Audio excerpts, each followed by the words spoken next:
La delincuencia ha aumentado a cifras alarmantes. El crimen organizado tiene ya tomada muchos de nuestros barrios y muchas de nuestras zonas. Las fronteras están absolutamente descontroladas. Están llegando ya a los 3 millones de personas esperando una atención. Las familias chilenas tienen fuertes problemas para llegar a fin de mes. El sueño de la casa propia se fumó. 7 consultas al papel en 35 segundos. El video original, insisto, está en las redes sociales de la candidata. Lo pueden ver ustedes ahí y poner atención a lo que digo. Pero entre decir eso y asegurar que tiene Alzheimer, haciendo circular, insisto, videos maliciosamente intervenidos y con fines evidentemente electorales, hay una diferencia de fondo y sobre todo moral, porque no hay cómo defenderse, ni cómo hacer efectiva la responsabilidad de quien hace difusión de este tipo de contenido. Entre otras cosas, pero no hay identidad. Son personas que se esconden en el anonimato y que desde la protección que ofrece el anonimato abusan. La pregunta es, ¿qué tiene que ver José Antonio Kast en todo esto? El Partido Republicano. Y es una pregunta legítima, porque si se trata de someter a un candidato a escrutinio por razones de salud mental o de estado emocional, esta otra pregunta también es pertinente. Vamos por partes. Veamos en primer lugar cuál es el patrón que siguen las cuentas de las que estamos hablando, las cuentas de Twitter. En primer lugar, publican contenido con una frecuencia superior a la normal, propia de quienes se dedican profesionalmente a la política y no de un ciudadano de a pie. Y como no se sabe quiénes son, este solo hecho justifica la hipótesis. Se trata quizá de personas pagadas que dedican buena parte de su tiempo a esto. En muchas ocasiones, el contenido que publican proviene de una investigación exhaustiva. Buscan en el pasado hasta que encuentran lo que necesitan, luego editan y lo hacen siempre con una intención clara, con un objetivo evidente. Curiosamente, siempre alineado con la posición de Kast y del Partido Republicano. Y me voy a referir a una experiencia personal para ilustrar. Una de estas mismas cuentas encontró un video mío bastante antiguo, hizo un corte y lo publicó. Ese corte, fuera de contexto, daba a entender que yo era partidaria de la inmigración masiva y descontrolada, que me oponía a cualquier forma de control de frontera. Dresdrum, 12 de octubre de 2023. Tere Marinovich vota en contra porque apoya la invasión de inmigrantes ilegales que azota el país.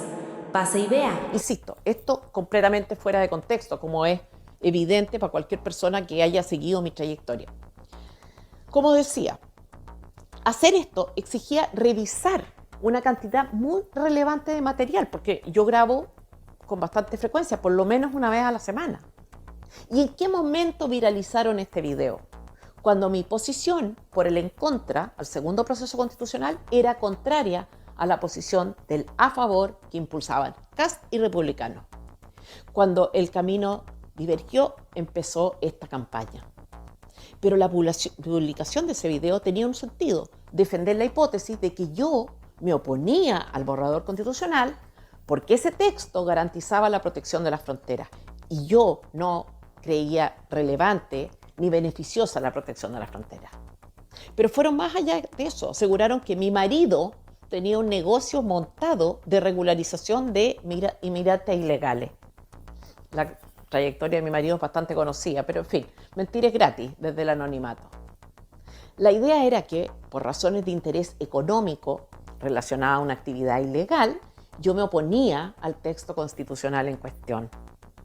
Entonces, uno podría pensar que el partido y el candidato no tienen nada que ver en esto. Veamos si esta es o no una hipótesis razonable. Vamos a asumir que el Partido Republicano no tiene nada que ver, que Arturo Esquella no tiene nada que ver, que José Antonio Kast no tiene nada que ver, que se trata de usuarios que disponen de mucho tiempo libre y que al mismo tiempo están alineados en un 100% con los intereses del partido y su candidato. No es imposible desde el punto de vista metafísico, es improbable, pero no imposible.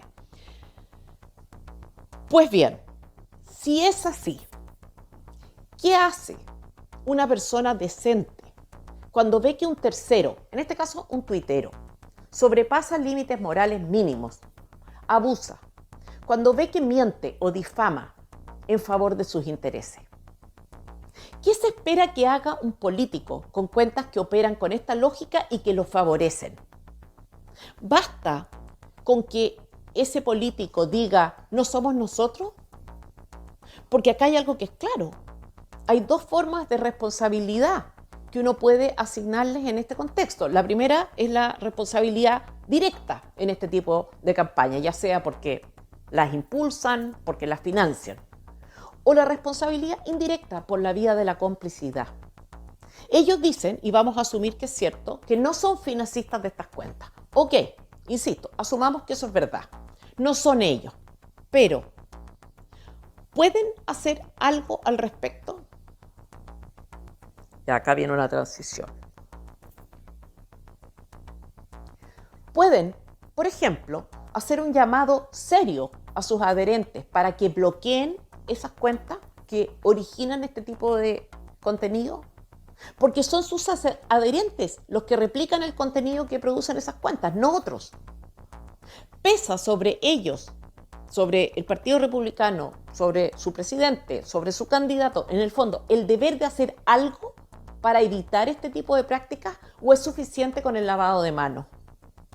A sus militantes, ¿pueden prohibirles la difusión de información proveniente de estas cuentas atendido que infringen reglas básicas del fair play? Porque, repito, esto es algo sencillo, viable y a su vez mínimo. Y es aquí donde se activan las sospechas. Porque lo que ha hecho Kast ha sido limitarse a decir que no son ellos los que crean este contenido. Nosotros no hacemos campañas de ese tipo. Nunca haríamos una campaña en contra de los que no son nuestros adversarios políticos. Es curioso que ante la denuncia de estar detrás de estas cuentas, Arturo Esquella se haya limitado a mencionarme como responsable. Kast a decir que ellos no son. Ruth Hurtado, la secretaria del partido, a señalar que no nos hacemos cargo de falsas denuncias. Cuando hay pruebas uno tiene que ir a un tribunal. Acá hay, por tanto, solo una forma de saber si es cierto lo que dice el Partido Republicano, si dice la verdad, y es esta: ver si están dispuestos a hacer el mínimo exigible que se espera de alguien que es testigo de este tipo de prácticas, que es contribuir de manera activa a evitarla. De lo contrario, uno puede, con todo derecho, imputarles, cuando menos, complicidad. La columna que escribió Mayol al respecto es brutal, porque fue víctima de este tipo de prácticas también. Dice: Kast habla pausado, tranquilo, pero es un atacante feroz e incluso se puede decir que sus rencores lo nublan, aunque su puesta en escena sea fría y cauta. Y sigue: José Antonio Kast no golpea directamente, sino que insinúa y luego calla, o incluso va más allá, genera un discurso pacífico contra las agresiones para evitar que el rival vaya sobre él. Me consta, lamentablemente me consta, porque esto yo lo viví en primera persona. Estas cuentas de las que hablamos denunciaron, de nuevo, en un contexto electoral, un supuesto colapso emocional mío a la salida de Sin Filtro.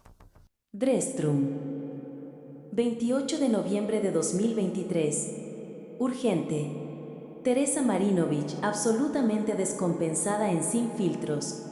La producción del programa se vio en la obligación de suministrarle sustancias para intentar contener la crisis que está sufriendo. Médicos en el lugar. Esto, mientras yo estaba en contra del proceso constitucional. Una fuente cercana me comentó en ese momento que Kast fue advertido, que algunos intentaron pedirle que detuviera este tipo de operativos. Y su respuesta fue, refiriéndose a mí: ella se equivocó. Ella se equivocó.